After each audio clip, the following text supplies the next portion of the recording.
Metro ಪ್ರಯಾಣಿಕರಿಗೆ metro ನಿಗಮ good news ಅನ್ನು ಕೊಟ್ಟಿದೆ. ಪ್ರಯಾಣಿಕರ ಅನುಕೂಲಕ್ಕಾಗಿ ನಾನಾ ಮೊಬಿಲಿಟಿ ಅಪ್ಲಿಕೇಶನ್ಗಳ ಮೂಲಕ ಟಿಕೆಟ್ಗಳನ್ನು ಬುಕ್ ಮಾಡುವಂತಹ ವ್ಯವಸ್ಥೆಯನ್ನು ಕಲ್ಪಿಸಲು ಸಜ್ಜಾಗ್ತಾ ಇದೆ.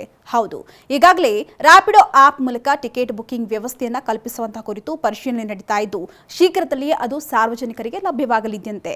ಅಲ್ಲದೆ ಒಂದೇ ಅಪ್ಲಿಕೇಶನ್ ಮೂಲಕ ಆಟೋ, ಟ್ಯಾಕ್ಸಿ ಮತ್ತು ಮೆಟ್ರೋ ಟಿಕೆಟ್ಗಳನ್ನು ಬುಕ್ ಮಾಡಲು ಅನುವು ಮಾಡಿಕೊಡಲು ಉದ್ದೇಶಿಸಲಾಗಿದೆಯಂತೆ.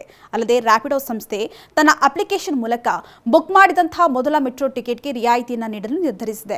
ಇನ್ನು ಬಿಎಂಟಿಸಿ ಬಸ್ ಪಾಸ್ಗಳನ್ನು ವಿತರಿಸ್ತಾ ಇರತಕ್ಕಂತಹ ಮತ್ತೊಂದು ಮೊಬಿಲಿಟಿ ಸಂಸ್ಥೆ ತುಮೋಗ್ ಈಗಾಗಲೇ ತನ್ನ ಅಪ್ಲಿಕೇಶನ್ ಮೂಲಕ ಮೆಟ್ರೋ ಟಿಕೆಟ್ ಬುಕಿಂಗ್ಗಳನ್ನು ಪ್ರಾಯೋಗಿಕವಾಗಿ ನಡೆಸ್ತಾ ಇದೆ.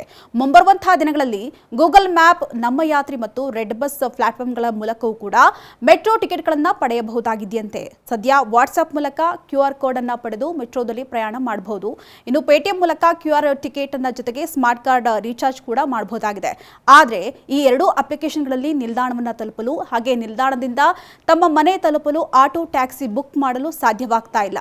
ಹೀಗಾಗಿ ಮೊಬಿಲಿಟಿ ಅಪ್ಲಿಕೇಶನ್ಗಳ ಮೂಲಕ ಟಿಕೆಟ್ ಬುಕಿಂಗ್ಗೆ ಅವಕಾಶವನ್ನು ಮಾಡಿಕೊಡಲಾಗ್ತಾ ಇದೆ.